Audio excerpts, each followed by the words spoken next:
Life's a funny thing. Some of us are dealt some pretty cruddy cards, and then we're expected to just grow up. Normal.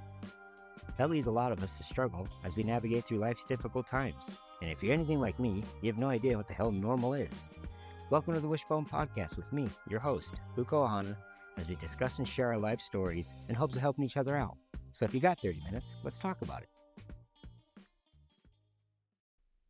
What's up, everybody? Welcome back to the Wishbone Podcast.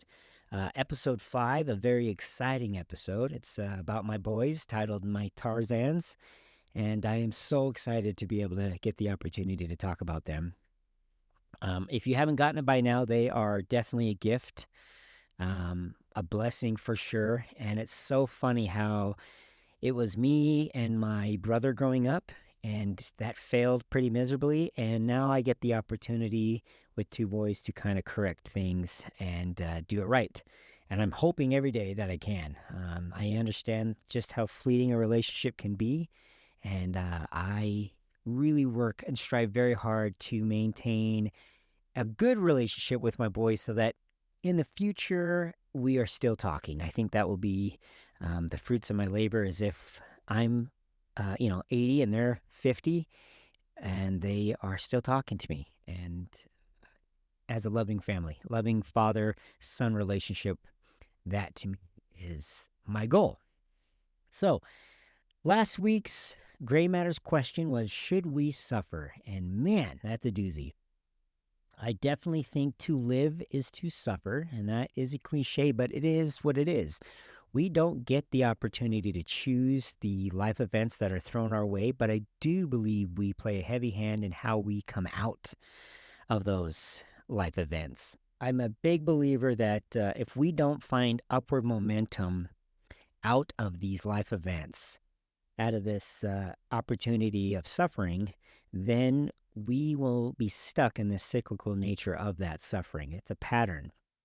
And upward momentum is just finding meaning in that suffering and learning what you can. My mom was very good at instilling the lesson of find meaning in suffering. Okay, so improve yourself, improve your understanding of the situation. So suffering is important. It can definitely lead to humility. It allows a mirror to ourselves to kind of defeat our hubris. And humility can definitely lead to empathy. And empathy is so important. I can't stress it enough. Empathy is sorely lacking. And if you can find commonality with someone who is not like you, then you're doing a pretty rare thing nowadays. Empathy allows me to be something that I feared I would never be. And that's a father that's present. So, with empathy, you can do a lot of things. And usually what's standing in our way is our hubris, and it, by definition, usually leads to our downfall. So the story that really came to mind when I was just thinking about this heavy-hitting question is about a man named Pete. And this is a very near and dear story to me, that these people were underrepresented and underfunded. And I ended up losing that job because I found one of my employees. I was a supervisor. One of my employees I caught stealing from one of the residents, and I lost it. Put my hands on him and roughed him up. And of course, that was not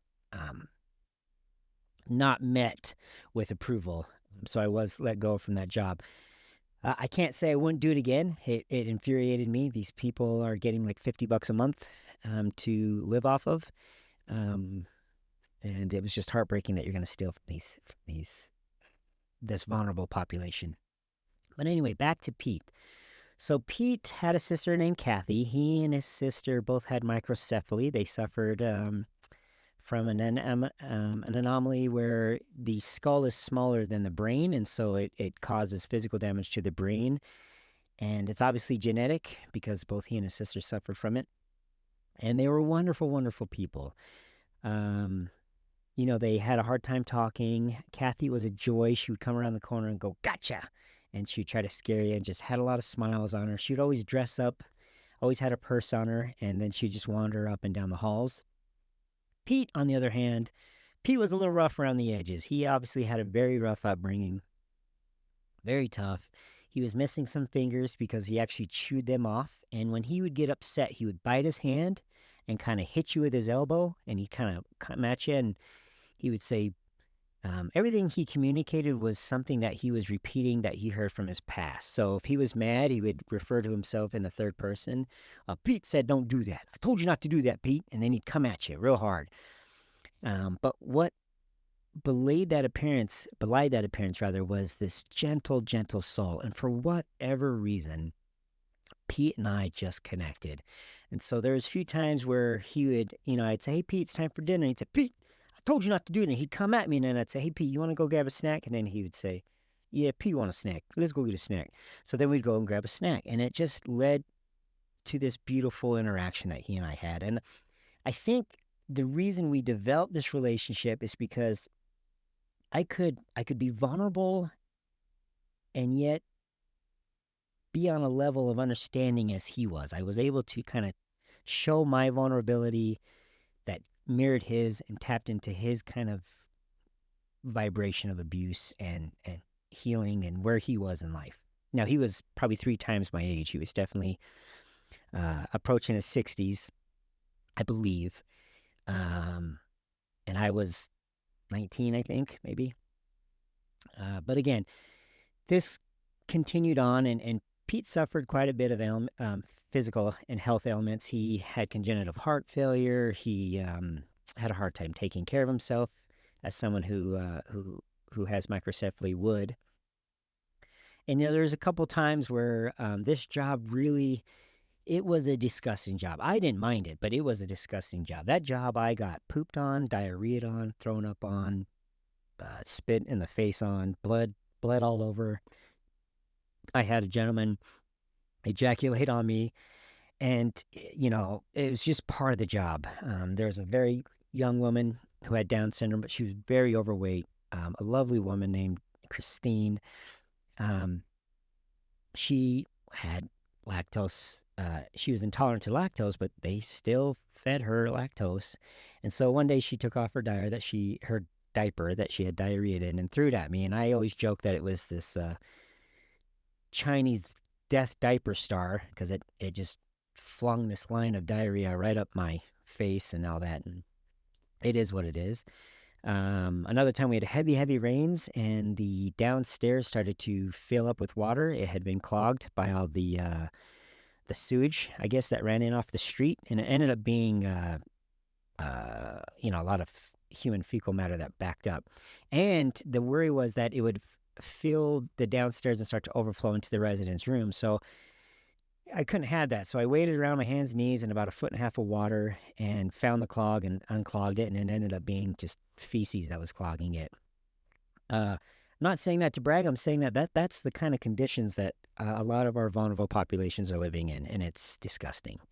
And if you don't have caring people caring for the vulnerable, then you're just going to cause unnecessary suffering. Pete was very similar in the sense that he had sores on his bum, and I had to rub some bag balm on it, and he would fart, and it would cause little poops on my face, and it is what it is. And he'd hit you while you were trying to change out his catheter because it hurts, and he would get so upset he would pull out his own catheter and cause blood, and it was just it was a very heart-wrenching scene. But anyway, after several months, maybe 8 months, Pete and I had grown pretty close to each other. And I was pretty much his favorite person. Anytime he saw me come in for my shift, he would come at me and say, "Hey, Pete's here. Pete's happy." And it was, "Hey, Pete, how you doing?" And "Pete's good." And there was a woman there who had been working there for 30 years. Her name was Zenaida, and she was from Brazil. And she was there when Pete first came in 20-some-odd years prior to that. And she would tell me that, Pete was one of her favorite residents, but he just didn't like anybody. He was very troubled, had a very harrowing past, and you could just see in his face and his eyes that he was abused severely. My understanding is that he came from a pretty big family, and he and his sister were the most abused of them all, but they were all pretty bad. And so Pete and I get closer and closer, and I'm the guy that pretty much is shaving his face and washing him and feeding him, and he really prefers my care.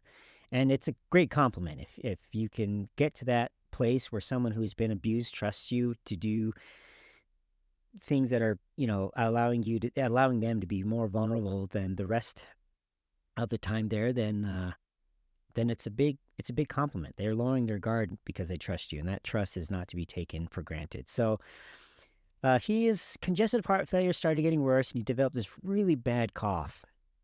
And I remember one time I was putting a bag balm on his feet because he had pretty dry, cracked feet, and he was telling me a story, and it was something along the lines, Pete said he was going to go to the church, and then he went down to the church, and Pete said he was going to go this way, and then he had this big bout of coughing, and it just kept going on and on. And I'm still rubbing his feet, kind of giving his calves and his ankles a massage, and then his coughing fit came to an end, and then I was like, "Hey, Pete, you were telling a story. What were you saying about the church?" And he was like, "Oh yeah, Pete said he was going to go to the church," and then he kept his story, and it really didn't hit me that this was a significant interaction that he and I had.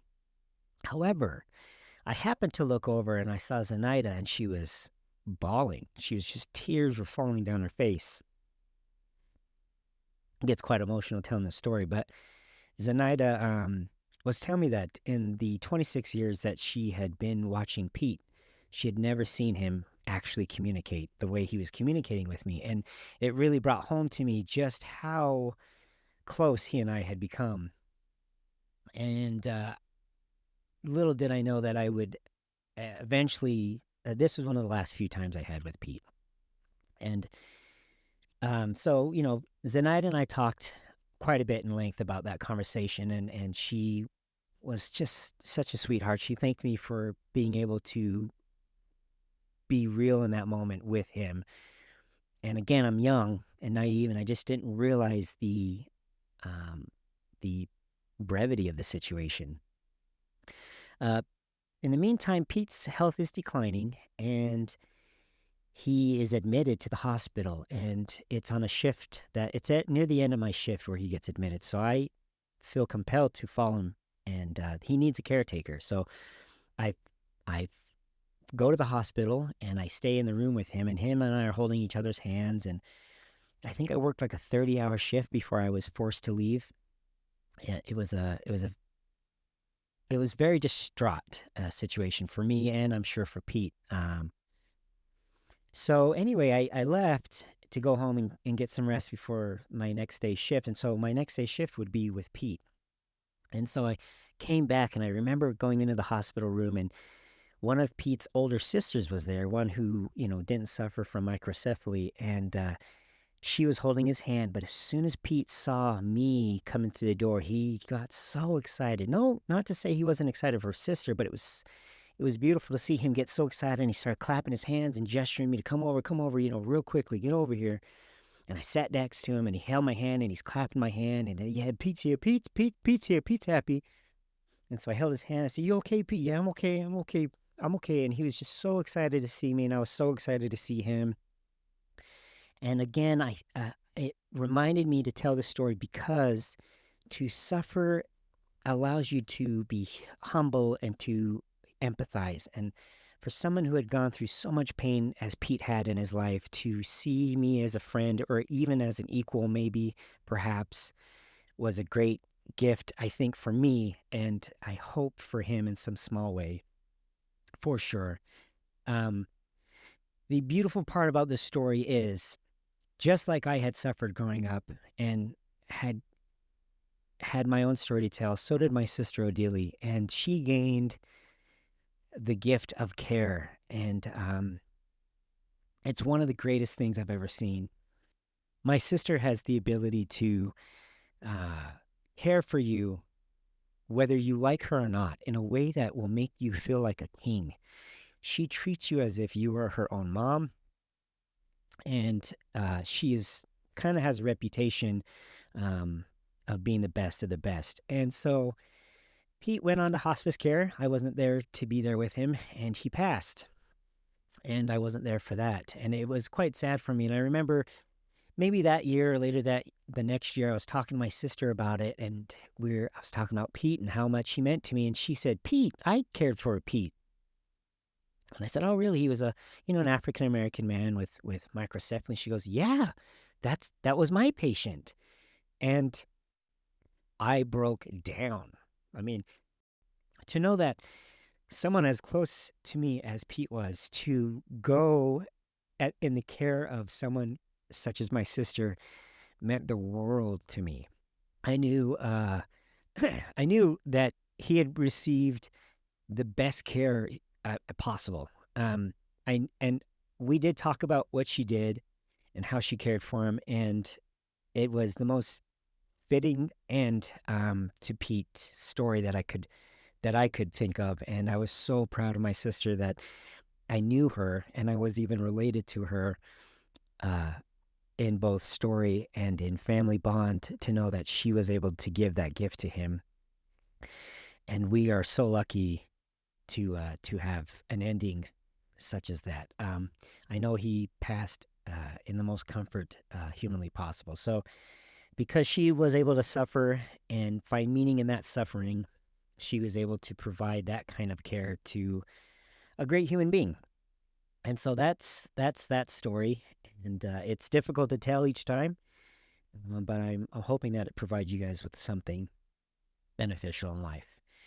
So this week's topic is my boys, and I could not be prouder of that. My mom gave the nickname Tarzans to my boys, and it's kind of stuck with me. My boys have always been adventurous, especially my oldest. He learned to climb before he could walk. We had a climbing wall in our house, and he was climbing on that. He's a little monkey, and he can climb pretty much anything. He climbs ropes with his toes. I've never seen anyone climb like that. He's just built for climbing. He's a very adventurous kid.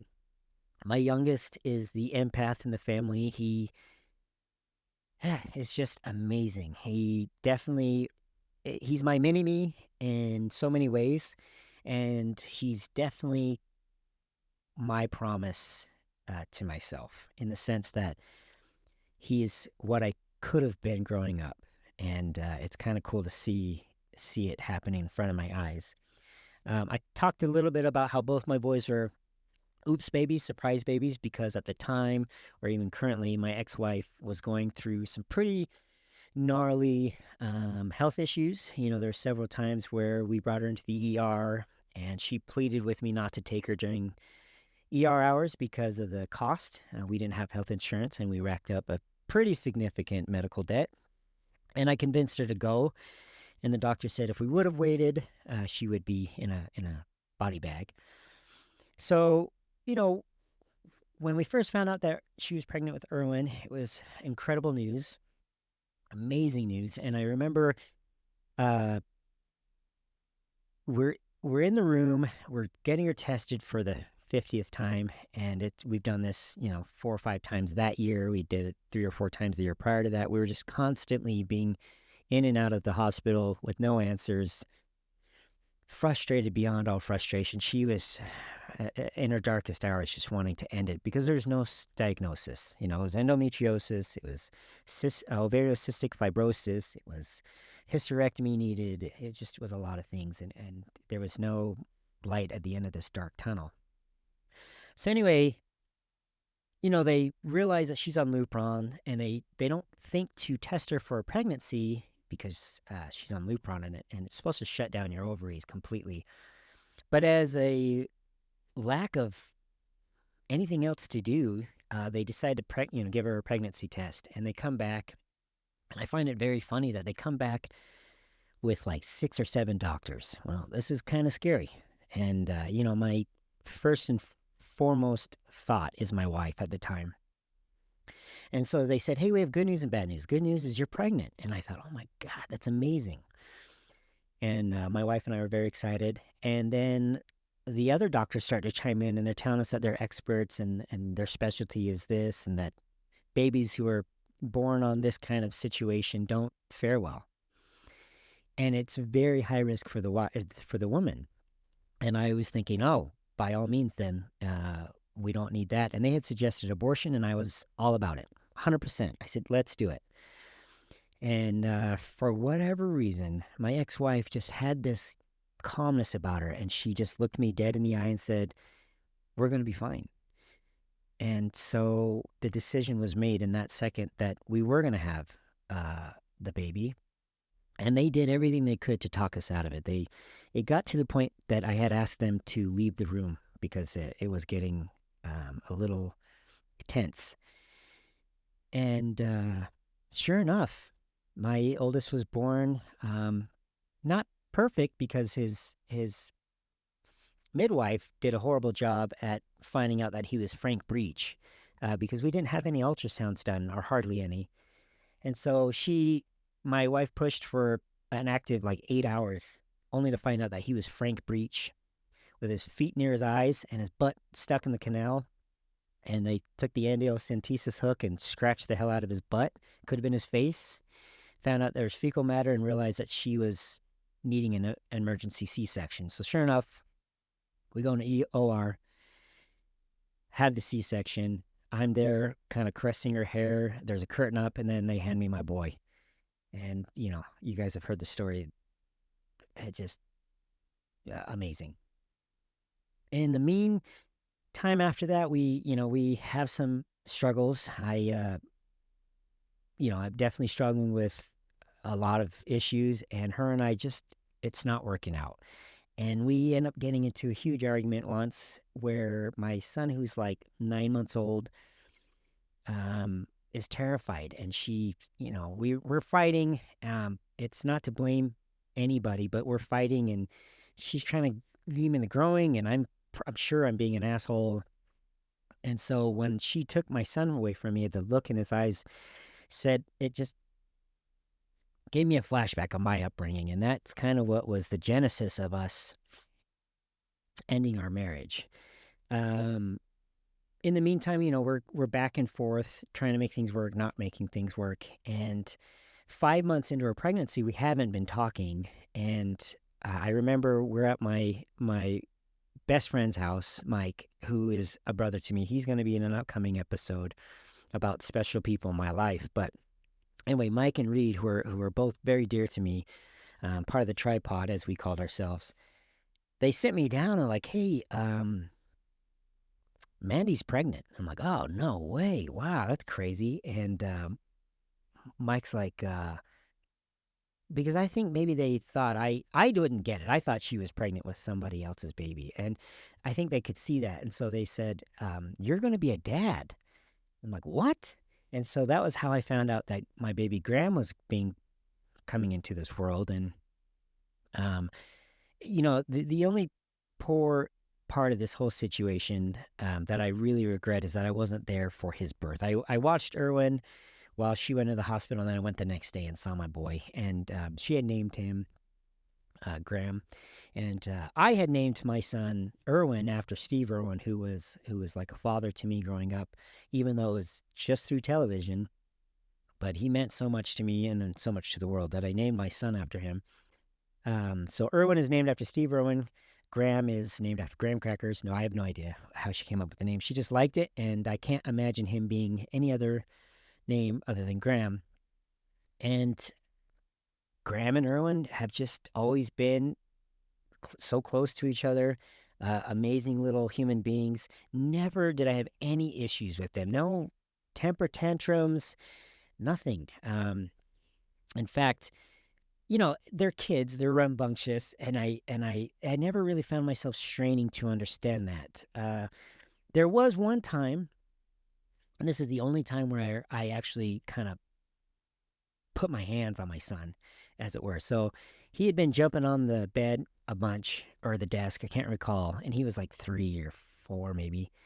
And I had told him several times, please stop jumping off the bed. Please stop jumping off the bed. And he did it again, so I kind of just gave him a little tap on the butt. And he turned to me and he goes, did you just hit me? And I said, yes, I'm so disappointed in you. And then he broke down crying. I'm so sorry, Daddy. And then I broke down crying because, it's horrible. He wasn't even crying because I put at his butt. He was crying because I was disappointed. And so that's the worst it's ever been. And I've never had to put my hands on him again. I didn't have to put my hands on him then. But for a lack of understanding and some ignorance on my part, I thought I had to. And yeah, he quickly taught me a lesson. He very quickly, the situation told me, use your words. And ever since then, I've done my best to uh, use my words, even though I'm frustrated. They have a very good way of kind of cutting through the fat when it comes to me and saying, I don't like this, I don't like that. Graham, like I said, is the empath in this world, and he does an amazing job at communicating with me in a way that I didn't think I was capable of. And Erwin is just so blunt. And sometimes my monkey brain needs that. My reptilian brain definitely needs to hear just the truth, just straight, honest, blunt truth. And the two of them, it's just amazing to see them talk with each other. Their arguments sound like a United Nations gathering. He'll say, "Hey, when you said this to me, it really made me feel this way." And the other guy will say, "Well, I'm sorry I made you feel that way. I was frustrated, so I did this." And I'm thinking, like, you guys are like 7. You guys know that, right? You guys are young kids. Or I'm over there with a pencil and a notepad going, "That is gold. That's good. I like that. I'm going to use that." And so it's been beautiful to see that. And into my ex-wife's credit, we may not have worked as a couple, but she does make one heck of a mom, and I'm pretty happy to do this with her. I was never able to hold my kids down and have them get poked and prodded, and she took that responsibility, even though it wasn't fair. She did it, and I'm not sure how she did it, but she did a great job at it. Graham has pretty poor teeth due to the DI, the dentinogenesis imperfecta, and so there was one time where they wrapped him up in this blanket so he wouldn't grab his face while they were pulling a tooth, and he was terrified. He must have been 3, and he was just screaming, "I'm sorry, thank you, I'm sorry, thank you," because he's just such a sweet boy. And yeah, Erwin and Graham are just my salvation and my North Star. And I always am fascinated about how parents are parenting, because I only have a list of what not to do. And so I find it incredibly anxiety ridden to think about how I parent, because I don't know what I'm doing. I feel like I'm doing it day by day, second by second. And maybe that's normal for a lot of us parents, but I'm always curious as to how is it that you're deciding to do what you just did? Is it because your parents did it and it's something that worked for you? Or is it because you're going at the seam of your pants like I am? Like, I don't know. And so it's one of the reasons why I want to do this podcast, because I would love to hear from other parents out there who suffer in a similar way that I do, and who struggle and who lack a roadmap such as I do, or don't use the roadmap that I was given because it's garbage. And so, yeah, I have a list of what not to do as a father, and I have a list of things that my mom did great. And so I understand that, parentings aren't gender specific, but I can only relate as a father, and so that's why I struggle. But that kind of wraps up my Tarzans, the loves of my life. I'm definitely in love with my boys. I just think the world of them, and I hope that I can be a good example to them, and something that they are proud of and proud to be a part of. So we'll get into matters of the gray. And for this week's gray matter question, what is a miracle? And with that, I'll let you guys think about it. Well, that's it, folks. Thanks for stopping by. Make sure to check out the show notes. As always, let's give them something to smile about. And we'll see you guys next week.